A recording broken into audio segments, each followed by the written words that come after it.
আজকের প্রথম আপডেটটি আসছে ভারতের ফরেক্স রিজার্ভকে নিয়ে।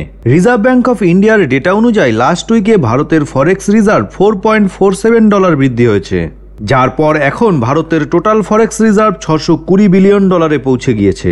আপনাকে বলে রাখি, এটা ষষ্ঠ সপ্তাহ যেখানে ফরেক্স রিজার্ভ ক্রমাগত বেড়ে চলেছে। দ্বিতীয় আপডেটটি আসছে তুর্কি থেকে। আমরা এটা সবাই জানি যে পাকিস্তান আর্মি এবং পাকিস্তানের ইন্টেলিজেন্স এজেন্সি আইএসআই কয়েক দশক ধরে ভারতের মধ্যে জঙ্গি হামলা করে চলেছে। 2008 সালেও পাকিস্তান থেকে আসা 10 জন জঙ্গি মুম্বাইতে হামলা করেছিল, যাকে আমরা 26/11 নামে চিনি।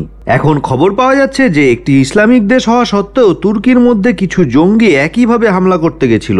রিপোর্ট অনুযায়ী তুর্কির ইন্টেলিজেন্স এজেন্সি এবং তুর্কির পুলিশ অপারেশন হিরোজ 37 নামে একটি অপারেশন চালায়, যার মাধ্যমে তারা তুর্কির মধ্যে 29 জন লোককে অ্যারেস্ট করে। এছাড়াও 3 জন সন্দেহভাজনকেও অ্যারেস্ট করা হয়। এই 3 জন লোক ওই 29 জনকে সাহায্য করছিল। রিপোর্ট অনুযায়ী ওই গ্রেপ্তার হওয়া 29 জন লোকের সাথে আইএসআইএস এর যোগ রয়েছে, আর তারা তুর্কিতে ইরাকি অ্যাম্বাসি, চার্চ এবং কিছু পাবলিক প্লেসকে টার্গেট করেছিল। আপনাকে বলে রাখি, গত 1 অক্টোবর তুর্কির একটি সরকারি ভবনের সামনে যে বোম ব্লাস্ট হয়েছিল তার পেছনেও এদের হাত আছে বলে মনে করা হচ্ছে। তৃতীয় আপডেটটি আসছে চীনের সিনজিয়াং প্রান্ত থেকে, যেখানে উইঘুর মুসলিমরা থাকে, যেখান থেকে একটি ভিডিও ভাইরাল হয়, যা প্রথমে চীনের সোশ্যাল মিডিয়া সাইট এবং পরে ভারতের সোশ্যাল মিডিয়াতেও খুব ভাইরাল হয়। ওখানে সবকটি মসজিদের গুম্বদকে ভেঙে উপর থেকে ফ্ল্যাট করে দেওয়া হচ্ছে, আর এই কাজ তীব্র ঠান্ডার মধ্যেও চলছে।